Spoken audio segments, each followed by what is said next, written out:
History is often told through the roar of armies, the clash of steel, the thunder of bombs falling from the sky. But some of the most devastating wars are not fought with weapons at all. They are fought with words, with ideas, with carefully chosen lies repeated so often that they become truth. In the ruins of Berlin, as Soviet artillery shook the final foundations of the Third Reich, a man sat underground, still believing in the power of his voice. The war was lost. The cities were burning. Millions were dead. Yet he remained convinced that language, if wielded with enough fanaticism, could still bend reality itself. This man did not command divisions. He did not plan invasions. He did not design gas chambers or lead troops into battle. And yet, without him, the Nazi regime could never have risen, never have endured, and never have mobilized an entire nation toward catastrophe. He was the architect of belief.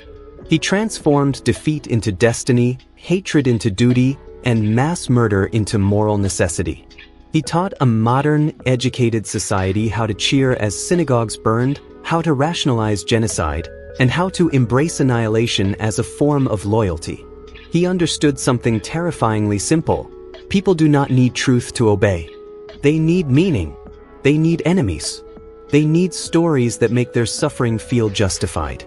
And when reality no longer supported the story, he did not abandon the story, he demanded reality be sacrificed instead. In the final days of the Reich, as children were conscripted and civilians were sent to die in hopeless defense, he would stand before microphones and urge total war, insisting that destruction itself was preferable to surrender. And when there was nothing left, no nation, no future, no illusion, he made one final, irrevocable decision. He killed his own children, not in rage, not in panic, but in cold, ideological conviction. This is not the story of a monster born monstrous.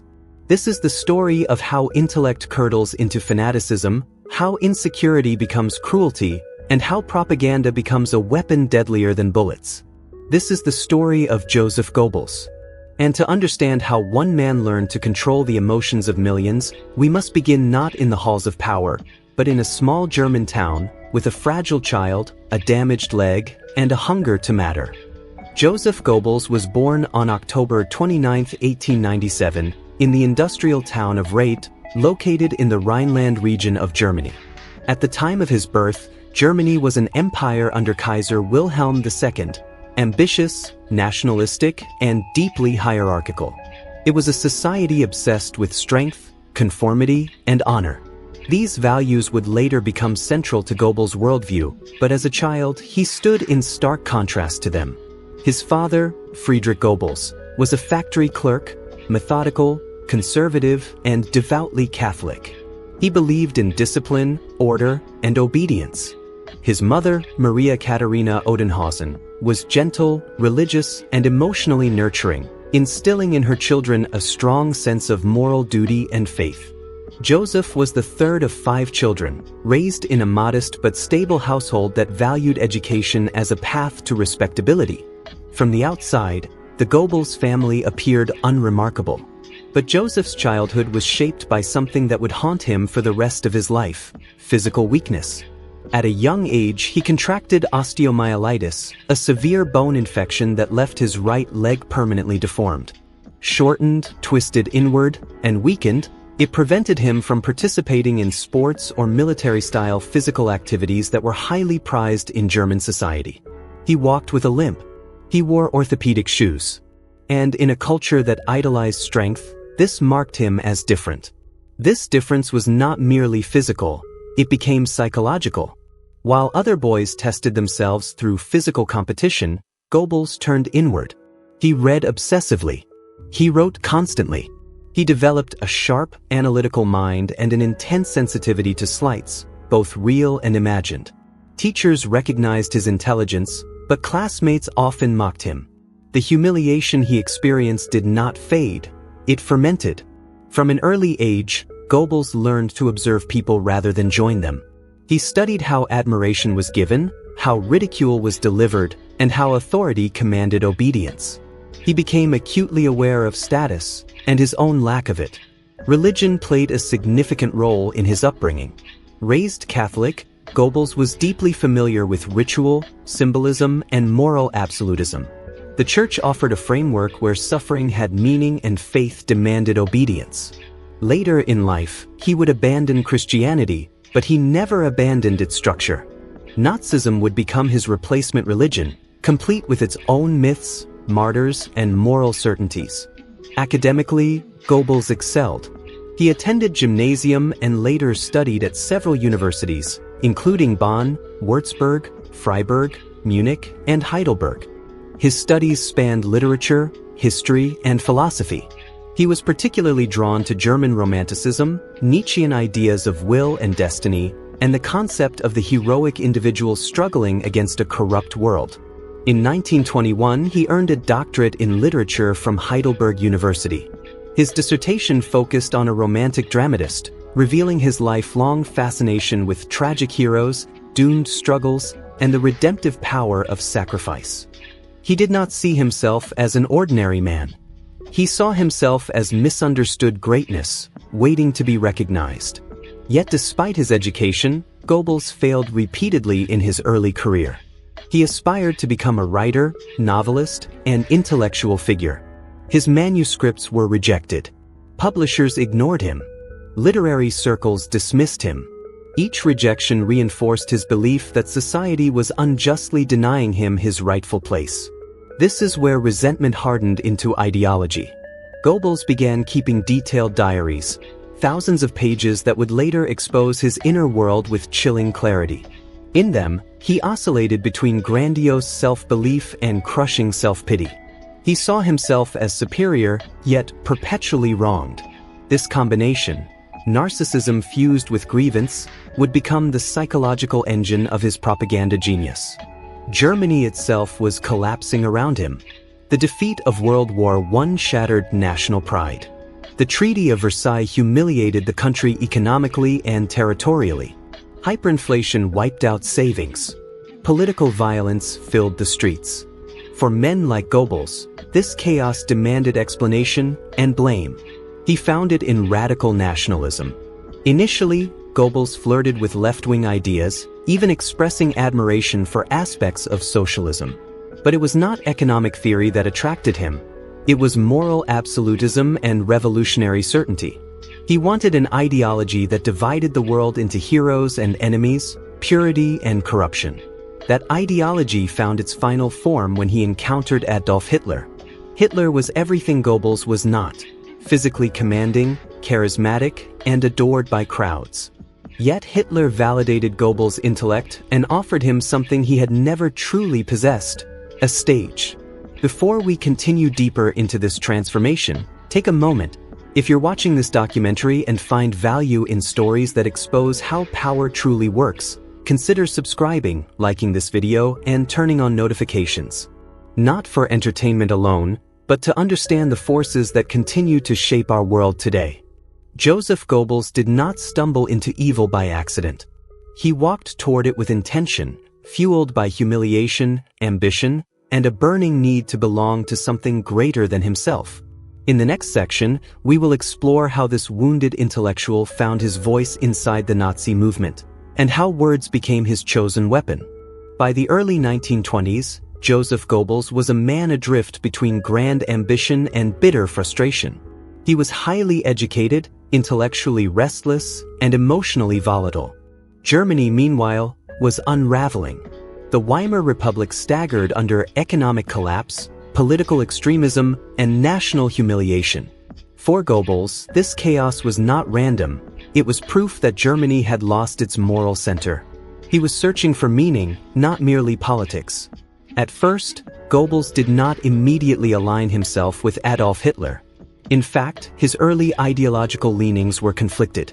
He flirted with socialist rhetoric, admired revolutionary movements, and briefly gravitated toward the left-wing faction of National Socialism led by the Strasser brothers.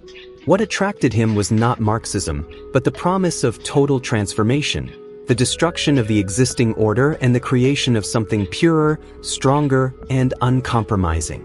Goebbels wanted a cause that felt absolute. It was during this period that he encountered Hitler's writings and speeches more deeply.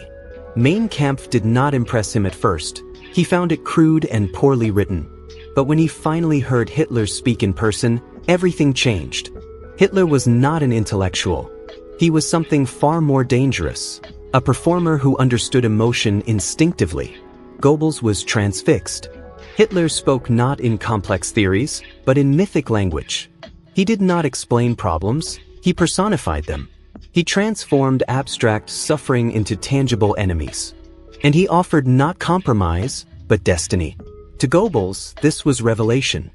He later wrote in his diary that Hitler possessed an almost mystical ability to connect with the masses, to give voice to their rage and despair. More importantly, Hitler recognized Goebbels' value.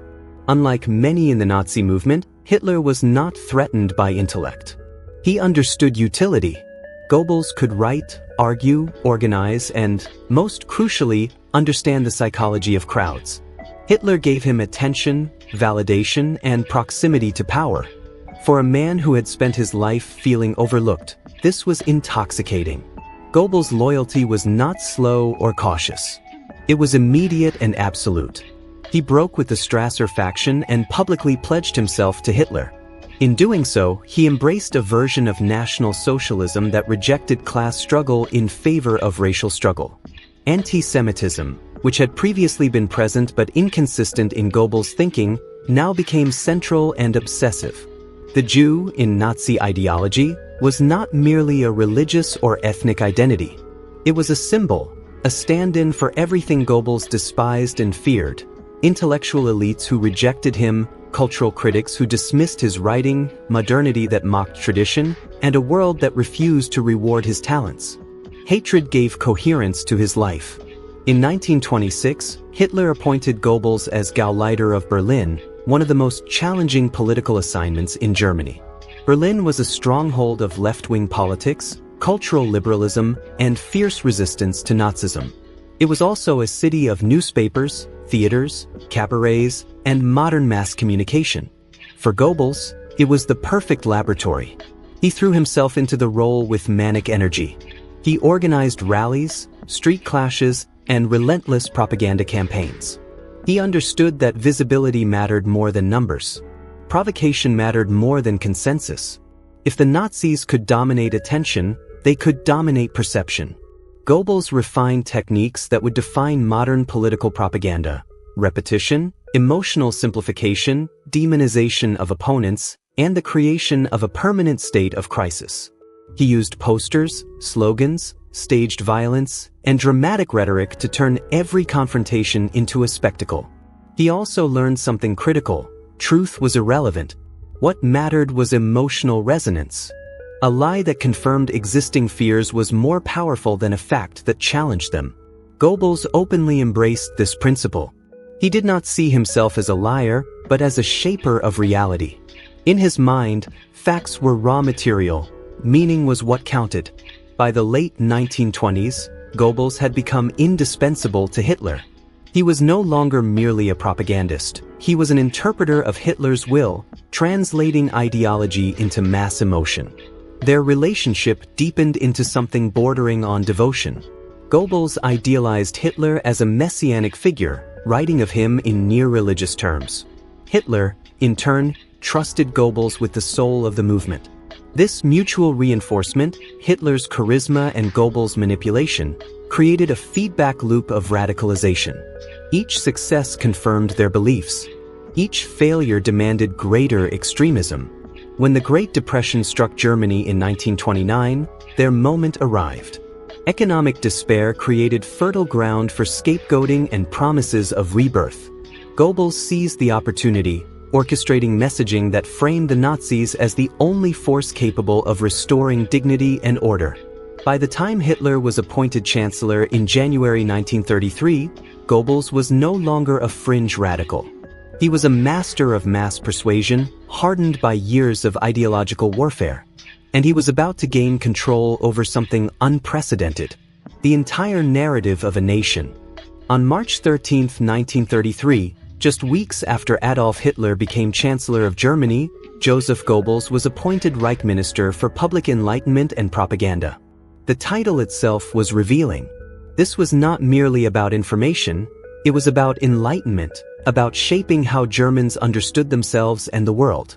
Never before had a modern state centralized cultural and informational power so completely. Goebbels immediately grasped the magnitude of his position. He now controlled newspapers, radio, film, theater, literature, music, and art.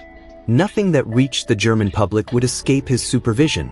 But censorship alone was not his goal. Goebbels believed censorship was crude and ineffective. His ambition was total immersion. He wanted to make propaganda invisible. One of his first moves was to coordinate the press through daily briefings, where editors were told exactly what to publish and how to frame it. Independent journalism ceased to exist. Newspapers became instruments of emotional reinforcement, echoing the same themes, enemies, and triumphs day after day. Radio was even more powerful. Goebbels understood that radio brought the Führer's voice directly into living rooms, factories, and taverns. He subsidized the production of the Volksempfänger, or People's Receiver, a cheap radio designed so ordinary Germans could afford it, but limited in range so it primarily received Nazi-approved broadcasts. Hitler's speeches became national rituals. Film was elevated into a sacred art of persuasion. Goebbels personally oversaw production, promoting directors who aligned with Nazi ideology and suppressing those who did not. Movies were not required to be overtly political. In fact, Goebbels preferred subtlety, stories that normalized Nazi values through romance, heroism, sacrifice, and community. Entertainment became indoctrination. Culture was purged. Jewish artists, writers, and intellectuals were banned, exiled, or silenced. Modernist art was labeled degenerate. Books were burned in public ceremonies designed not only to destroy ideas, but to dramatize moral cleansing. Goebbels staged these events with theatrical precision. But propaganda was not only about exclusion, it was about identity. Goebbels worked relentlessly to craft a shared emotional universe where Germans saw themselves as victims of injustice, chosen for renewal, and surrounded by enemies. Fear and pride were woven together until they became inseparable. He also understood the power of repetition. Messages were simplified and endlessly reinforced. Complexity was the enemy. Doubt was treason. The same slogans echoed across media until they felt inevitable. Antisemitism became central to this worldview. Under Goebbels' direction, Jews were portrayed as parasites, conspirators, and cultural corruptors. This dehumanization was not accidental. It prepared the population psychologically for escalating violence. If Jews were not fully human, then cruelty toward them was not cruelty at all. It was defense. This logic reached a horrifying milestone in November 1938. Following the assassination of a German diplomat by a Jewish teenager in Paris, Goebbels seized the moment. He framed the incident as proof of a global Jewish conspiracy. What followed was Kristallnacht, the night of broken glass. Synagogues burned. Jewish businesses were destroyed. Thousands were arrested. Goebbels did not personally swing a hammer or light a fire. He did something far worse. He made it feel justified. Through careful messaging, the violence was portrayed as spontaneous public outrage rather than state-orchestrated terror. The victims were blamed for their own destruction. The nation was told this was necessary, even cleansing. By this point, Goebbels was fully aware that his words were producing real death and suffering. And yet, there is no evidence of hesitation. His diaries reveal satisfaction, even pride. He believed history would vindicate him. As war approached, propaganda shifted from mobilization to endurance. Early victories were exaggerated. Defeats were minimized or reframed as heroic sacrifices. When reality contradicted the narrative, reality was dismissed. Goebbels' greatest fear was not military loss. It was loss of belief. By controlling perception, he believed Germany could outlast any enemy. Truth was expendable. Morale was everything. And as the war would soon prove, the gap between propaganda and reality would become a chasm filled with corpses. In the next part, we will confront Goebbels' role in the Holocaust, his knowledge of mass extermination, and how he transformed genocide into ideological duty. Joseph Goebbels did not invent Nazi antisemitism. but he gave it rhythm, language, and emotional force. What had once existed as prejudice and conspiracy theory became, under his influence, a living narrative that justified exclusion, violence, and ultimately mass murder. From the earliest days of the Nazi regime, Goebbels worked to normalize antisemitism not as hatred, but as truth. He framed Jews as an existential threat to Germany's survival, claiming they undermined culture, corrupted morality, controlled finance, and sabotaged national unity. These were not new accusations, but Goebbels repeated them so relentlessly that they became background noise in German life. Hatred, when repeated often enough, becomes ordinary. Yet Goebbels' antisemitism was not purely biological. Unlike some Nazi ideologues, he occasionally dismissed crude racial science as unnecessary. He mocked aspects of Himmler's mysticism and Alfred Rosenberg's pseudo-academic racial theories. This did not make him more humane, it made him more dangerous. He understood that anti-Semitism did not need scientific justification. It needed emotional plausibility. He believed Jews were a corrosive force, whether by blood, culture, or influence was irrelevant. As propaganda minister and Gauleiter of Berlin, Goebbels oversaw some of the earliest and harshest anti-Jewish measures. Jewish businesses were boycotted and publicly marked. Jews were banned from public transport in Berlin. Their presence in cultural and economic life was systematically erased. Each restriction was framed as temporary. Each humiliation was presented as necessary. By the mid-1930s, Goebbels was already pressing Hitler to remove Jews from Berlin entirely. He viewed the capital as a symbolic battleground. A Jew-free Berlin would be proof that the Nazi vision could be realized. But the regime moved incrementally, always testing how far it could go without provoking backlash. Kristallnacht in November 1938 marked a turning point. When German diplomat Ernst von Rath was assassinated in Paris by Herschel Greenspan, a young Jewish refugee, Goebbels recognized opportunity. He orchestrated a wave of inflammatory press coverage, then addressed party leaders with language carefully designed to encourage violence while maintaining plausible deniability. The pogrom that followed was unprecedented. Synagogues burned across Germany. Jewish homes were ransacked. Businesses were destroyed. At least 100 Jews were murdered. Tens of thousands were arrested and sent to concentration camps. Goebbels celebrated the destruction in his diary, framing it as righteous anger unleashed by the people. In reality, it was state-directed terror. When Hermann Göring later halted the destruction, not out of compassion, but because it damaged property the state planned to seize, Goebbels was furious.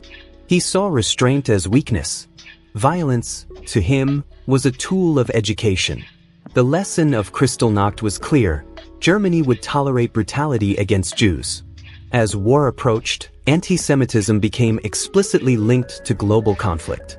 Goebbels helped craft Hitler's infamous Reichstag speech of January 30, 1939, which threatened that if another world war occurred, it would result in the annihilation of the Jewish race in Europe. This was not metaphor.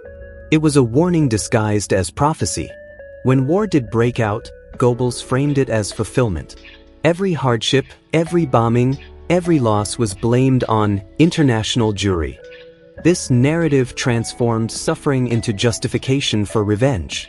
By 1941, deportations began. Goebbels ordered all German Jews to wear the yellow star, an act of forced visibility that stripped individuals of dignity and safety.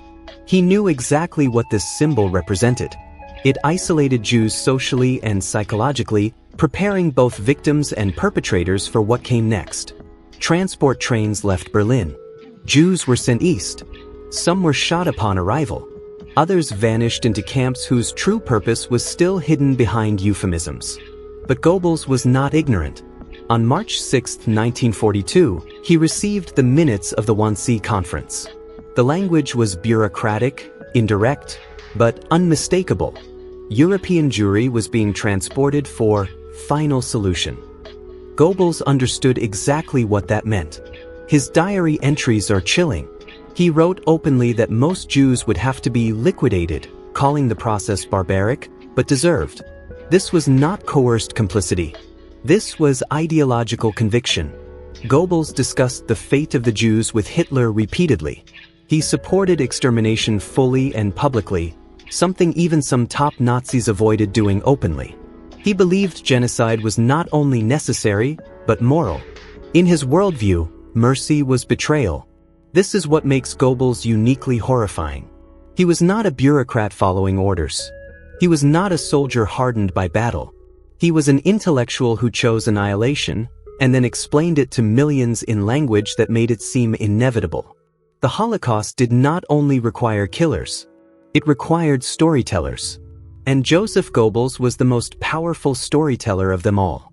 When World War II began in September 1939, Joseph Goebbels entered what he believed would be his finest hour. War, to him, was not merely a military struggle, it was a narrative contest. Whoever controlled meaning would control endurance. From the very first days, Goebbels worked to frame the conflict as unavoidable and righteous. The invasion of Poland was portrayed as defensive. Fabricated stories of atrocities against ethnic Germans were circulated to justify aggression. Doubt was dismissed as treason. Yet privately, Goebbels was uneasy. He feared a prolonged war against Britain and France. His diary reveals moments of anxiety, even pessimism. But once the war began, hesitation vanished. His task was no longer to question, but to convince. Information became ammunition. The propaganda ministry took control of radio broadcasting across occupied Europe, using familiar announcers to lull listeners into trust. Newsreels were staged. Reports from the front were filtered, exaggerated, or delayed. Defeats were reframed as strategic withdrawals. Goebbels understood morale as a weapon. As Hitler withdrew from public appearances, Goebbels increasingly became the voice of the regime. His editorials in Das Reich blended ideology with emotional reassurance. He avoided statistics and focused on destiny, sacrifice, and historical mission. Film was his favorite medium. Under his direction, wartime cinema balanced entertainment and indoctrination. Audiences were distracted with romance and adventure, while absorbing subtle messages about loyalty, obedience, and enemy dehumanization. Explicit propaganda films targeted Jews and glorified the Wehrmacht. Reality, however, became harder to contain. As Allied bombing intensified and food shortages worsened, Goebbels faced an impossible task: maintain belief while conditions collapsed. He refused to sugarcoat too much over-optimism he believed would shatter credibility. Instead, he normalized suffering. Suffering became proof of righteousness.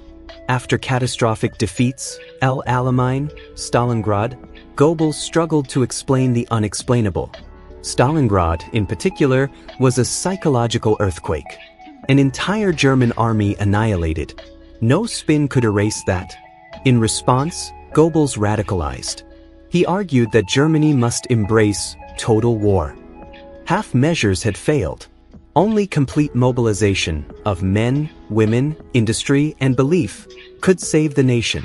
His Sportpalast speech of February 18, 1943, was the most infamous expression of this vision. "Do you want total war?" he demanded. The crowd roared approval. The speech framed annihilation as salvation. It warned of Bolshevik destruction, Jewish conspiracy, and national extinction. It hinted openly at genocide. Goebbels believed he was channeling the will of the people. In truth, he was shouting into a void. Despite his rhetoric, structural resistance remained. Hitler hesitated. Other ministers protected their privileges. Total war, as Goebbels envisioned it, came too late. As the war dragged on, Goebbels' power declined. The military controlled its own propaganda. The foreign ministry handled international messaging. His once total grip fractured. Still, he persisted. Even as cities burned, he promised miracle weapons. V-1 and V-2 rockets were hyped as war-changing technologies.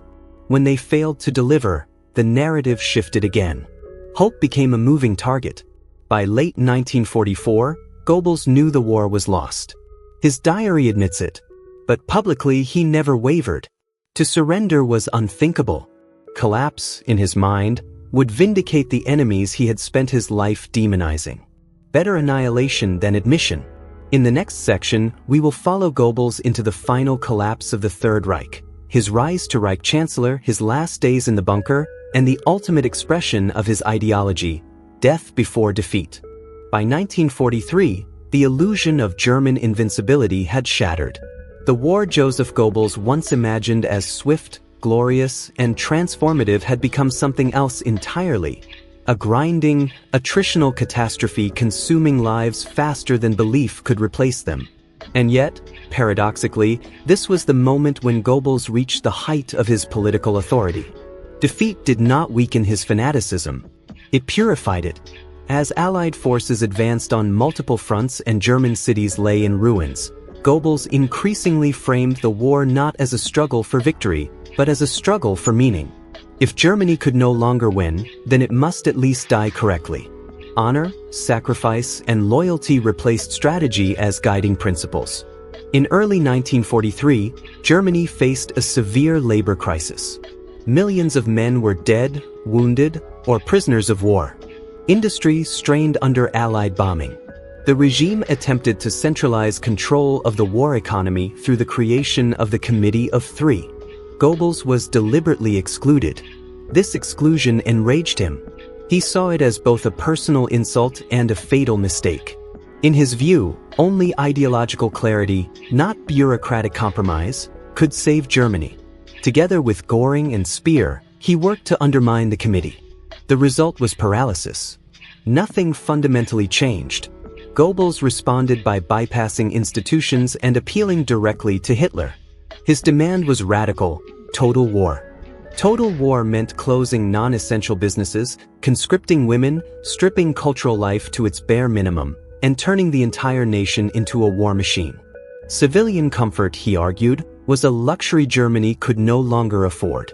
The Sportpalast speech crystallized this vision. It was not a policy proposal. It was a ritual. A call-and-response performance in which Goebbels did not merely ask the crowd if they wanted total war, he taught them to want it. The audience was carefully selected. The applause was orchestrated. The fury was choreographed. Yet behind the thunderous rhetoric, Goebbels was frustrated. Hitler agreed in principle but refused to override entrenched interests. Göring protected his privileges. Bureaucrats delayed implementation. Women were not fully mobilized. Germany staggered forward, half-committed to extremity. In July 1943, the Allied invasion of Sicily and the Soviet victory at Kursk removed any remaining hope of military reversal. Goebbels privately acknowledged that the war could not be won.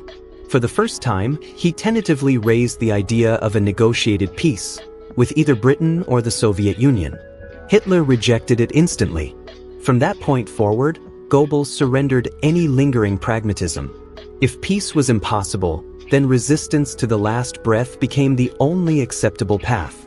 As air raids devastated Berlin, Goebbels was appointed Reich Defense Commissioner for the city and later Stadtpräsident, giving him direct control over civilian life amid collapse. Food shortages worsened. Infrastructure disintegrated. Refugees flooded the capital. Goebbels did not flee. Unlike many Nazi leaders who prepared escape routes, he insisted on remaining in Berlin. This was not bravery. It was symbolism. He believed leaders must share the fate they prescribed for others. In 1944, after the failed July 20th assassination attempt on Hitler, Goebbels achieved what he had sought for years. He was appointed Reich Plenipotentiary for total war. At last, power matched conviction. He ordered deeper mobilization, pulling men from industry and sending them to the front. The results were disastrous. Factories stalled. Untrained recruits waited in barracks. The system buckled under its own contradictions. Goebbels blamed reality, not ideology. In September 1944, Hitler ordered the creation of the Volkssturm, a national militia of elderly men and boys. Goebbels enthusiastically embraced it. As Gauleiter of Berlin, he oversaw the oath-taking of tens of thousands of inadequately trained civilians. He believed belief itself could substitute for weapons. It could not. By early 1945, Soviet forces stood on the Oder River. The Western Allies crossed the Rhine. Germany was finished. Yet Goebbels' rhetoric became more apocalyptic, more absolute. He no longer promised victory. He promised meaning in destruction. This was the final transformation of Joseph Goebbels, from propagandist of triumph to prophet of doom. And doom, he believed, must be embraced without hesitation.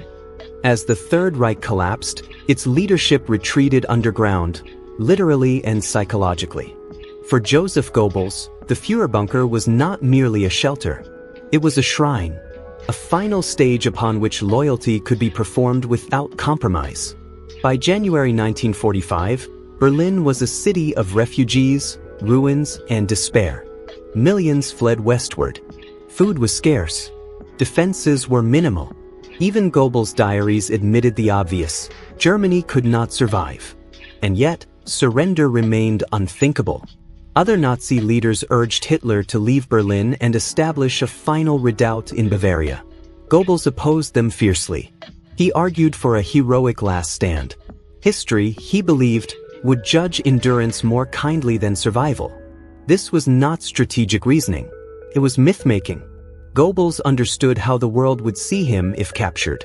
The architect of propaganda, the public advocate of extermination, there would be no redemption, no reinterpretation. A trial would strip away the narrative he had built and expose the crimes beneath it. Death offered control. Trial offered humiliation. As Soviet artillery closed in, Goebbels burned his private papers. He had spent his life crafting stories. Now he erased the raw material that contradicted them. In April 1945, he moved with his family into the bunker complex beneath the Reich Chancellery. His wife Magda brought their 6 children. The decision was deliberate. They were not seeking safety. They were preparing for an ending. On April 30th, Hitler married Eva Braun and dictated his final will. In it, he named Goebbels Reich Chancellor, the office Goebbels had long coveted. It was a hollow victory. The Reich no longer existed. When Hitler shot himself that afternoon, Goebbels was devastated, but not surprised. He had long believed this was how it would end. The Führer's death confirmed the mythology of sacrifice he had preached. For one day, Goebbels was chancellor of a dead nation. His only official act was to send a letter to Soviet General Vasily Chukov requesting a ceasefire. When it was rejected, he accepted the finality of the situation. There would be no negotiation, no escape. He refused all offers to flee. The captain must not leave his sinking ship, he said. That phrase revealed everything. To Goebbels, Germany was not a country, it was an idea. And ideas, he believed, must be preserved even if people must die for them, including children. On the evening of May 1, 1945, Goebbels arranged for his 6 children to be sedated with morphine. While they slept, cyanide was administered. The children never woke. Helga, Hilda, Helmut, Holt, Hedda, Heidi. They died not because they were threatened, but because Goebbels could not imagine them living in a world without National Socialism. Later that night, Joseph and Magda Goebbels walked into the garden of the Reich Chancellery. They took poison. Shots were fired to ensure death. Their bodies were burned, imperfectly, hastily, amid the rubble of the empire they helped destroy. In the end, Goebbels achieved what he always wanted. He controlled the final image. But history does not end where propaganda wishes it to. In the next section, we will examine Goebbels as a husband and father, the contradictions of his private life, and the chilling normality that coexisted with absolute ideological cruelty. To understand Joseph Goebbels fully, one must confront a deeply unsettling contradiction. The same man who publicly called for extermination, sacrifice, and total war also cultivated an image of domestic harmony, cultural refinement, and paternal affection. This contradiction was not incidental. It was essential to how he understood himself. Goebbels did not see himself as cruel. He saw himself as principled. His marriage to Magda Goebbels was central to this self-image. Magda was elegant, articulate, and fiercely loyal to Adolf Hitler. She embodied the Nazi ideal of womanhood, devoted mother, disciplined wife, and ideological believer. Hitler himself adored her and the children, frequently visiting their Berlin apartment to escape the pressures of leadership. To the German public, The Goebbels family symbolized the future of the Reich.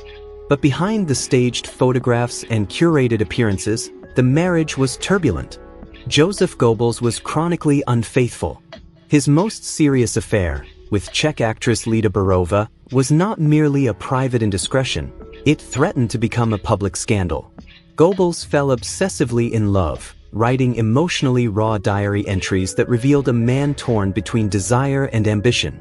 Magda confronted Hitler directly. Hitler's intervention was decisive.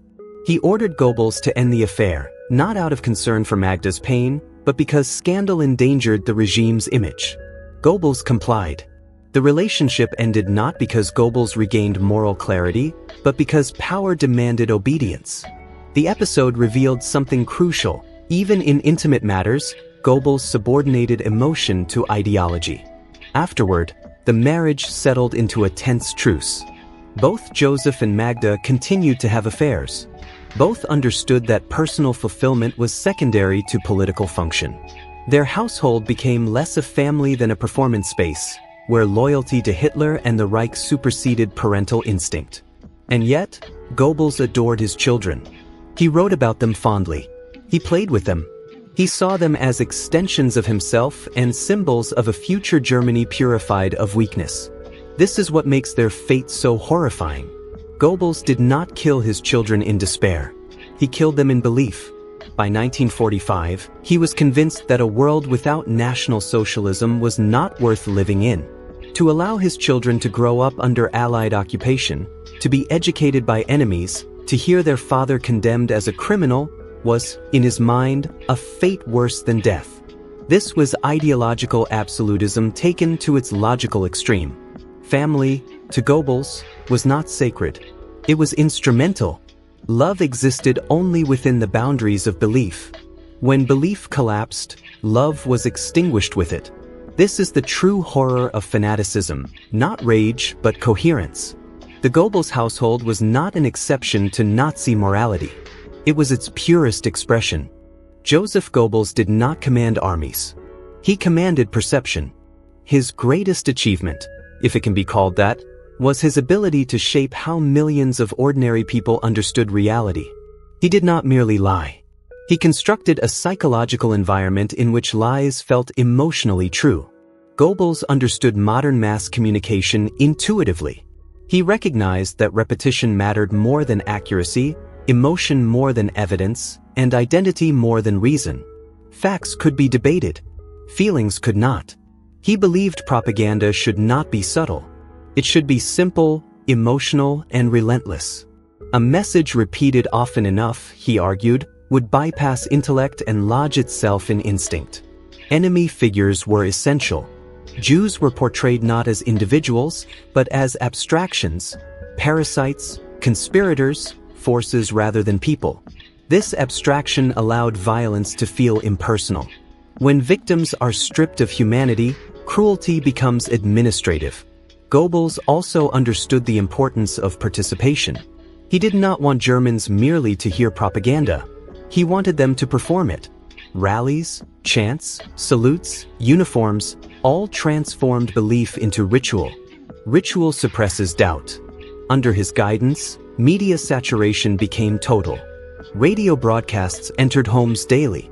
Newsreels accompanied entertainment. Even leisure was politicized. There was no neutral space. Yet Goebbels also knew when to withhold information. He avoided overwhelming the public with bad news. Instead, he spaced out revelations, allowing hope to regenerate between blows. He framed setbacks as temporary and sacrifice as noble. This psychological management prolonged the regime far beyond what military reality justified. But propaganda has limits. As cities burned and families died, lived experience began to contradict narrative. Trust eroded. Cynicism spread. By 1944, many Germans listened to Goebbels out of habit, not belief. He sensed this. His later rhetoric grew shriller, more apocalyptic. When persuasion failed, he turned to coercion, moral coercion. To doubt was to betray fallen soldiers. To question was to dishonor the dead. This tactic worked, briefly. But belief sustained by guilt is brittle. In the end, Goebbels' greatest weapon failed him. Words could not stop tanks. Stories could not rebuild cities. Myth could not replace food. What remains is a lesson history has paid for in blood. Propaganda does not require stupidity. It requires vulnerability. Joseph Goebbels exploited fear, humiliation, longing, and pride, emotions common to all societies. That is why his legacy matters beyond Germany, beyond the 20th century. He proved that civilization can be undone not only by violence, but by persuasion. The final chapter of Joseph Goebbels' life is as chilling as it is inevitable. By early 1945, Germany was collapsing. Soviet troops were advancing on Berlin from the east, while the Western Allies had crossed the Rhine and were closing in from the west. The Reich's defenses were crumbling, food was scarce, cities lay in ruins, and hope had all but vanished. Yet in this chaos, Goebbels remained unshakably loyal to Adolf Hitler, his Führer, and to the vision of the Third Reich. Loyalty, to him, was the ultimate virtue, even above life itself. By January, Goebbels could see the magnitude of the disaster. Millions of Germans were fleeing westward to escape the Soviet advance. Civilian morale was shattered, and the Volkssturm, an ill-prepared militia of older men and boys, offered little real resistance. Despite all this, Goebbels clung to the illusion of control, writing in his diary that the city must be defended at all costs and that personal sacrifice was a sacred duty. He viewed surrender not as a pragmatic choice, but as a moral failure. When other Nazi leaders suggested Hitler leave Berlin to continue resistance in a national redoubt in Bavaria, Goebbels opposed it. He insisted on a heroic last stand in the capital. To him, remaining in Berlin was not only loyalty, it was destiny. On April 22, 1945, he moved into the Vorbunker beneath the Reich Chancellery, joining Hitler's inner circle. He refused to consider escape or surrender. The decision was deliberate. In his mind, the end of the Reich was inseparable from his own death. In those final days, he acted with grim pragmatism.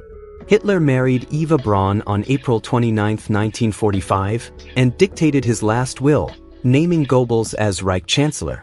Though this position was purely symbolic given the collapsing state, it demonstrated the trust Hitler placed in him to maintain loyalty to the very end. Goebbels accepted the appointment not out of ambition, but out of what he perceived as duty to Hitler, duty to the Reich, duty to the ideology he had spent decades promoting. The following day, April 30th, Hitler committed suicide. Goebbels, now alone as the most senior Nazi in Berlin, faced a choice. He had the opportunity to flee or attempt surrender. He chose neither. In his diary, he wrote that the only remaining path was the one Hitler had taken. Ideology, in his mind, had transformed from a guiding principle into a commandment that demanded death over dishonor. The murder of his children is perhaps the darkest act of his life. On May 1, 1945, he and Magda Goebbels oversaw the deaths of their 6 children, aged between 4 and 12, injecting them with morphine to render them unconscious before administering cyanide. This act, horrifying in its extremity, reflected the absolute logic of Goebbels' fanaticism, the belief that a world without National Socialism was unlivable not just for himself, but for the next generation. There was no moral hesitation in his mind, only execution of duty. Later that evening, Joseph and Magda Goebbels committed suicide in the Chancellery Garden. According to most accounts, they took cyanide. A gunshot may have been used as a coup de grace. Their bodies were partially burned and left unburied, only to be recovered and repeatedly exhumed by Soviet forces. In 1970, the KGB ensured the remains were destroyed completely, leaving no trace. The fall of Goebbels represents both the literal and symbolic collapse of the Nazi regime. He embodied its extremes, charisma and cruelty, vision and obsession, propaganda and murder. Yet his story is more than the biography of a single man. It is a case study in the power of ideology, the dangers of uncritical loyalty, and the human capacity for moral inversion. He demonstrates how intellect, when subordinated to fanaticism, can become a tool of unparalleled destruction. Goebbels' life also offers lessons about the fragility of civilization. His propaganda shows how truth can be manipulated, fear weaponized, and mass violence normalized. His personal life illustrates how loyalty to an idea can override even the most fundamental instincts for love and protection. By the time of his death, the world had changed irrevocably, but the memory of his acts remains a cautionary tale. Today, historians study Goebbels not to admire, but to understand. His diaries, speeches, and propaganda campaigns are dissected for insight into how authoritarian regimes maintain control, how populations can be complicit, and how ideology can distort the mind. His life and death continue to challenge us to ask difficult questions. How does power corrupt morality? How do ordinary people become complicit in extraordinary evil? And how can societies prevent history from repeating itself? In the final analysis, Joseph Goebbels was a man of extremes, brilliant, obsessive, ruthless, and utterly loyal to a vision that ended in catastrophe. He demonstrates the terrifying potential of ideology unbound by conscience. His life is a warning that persuasion can be more dangerous than force, and that fanaticism can consume everything, even family, humanity, and ultimately, the self.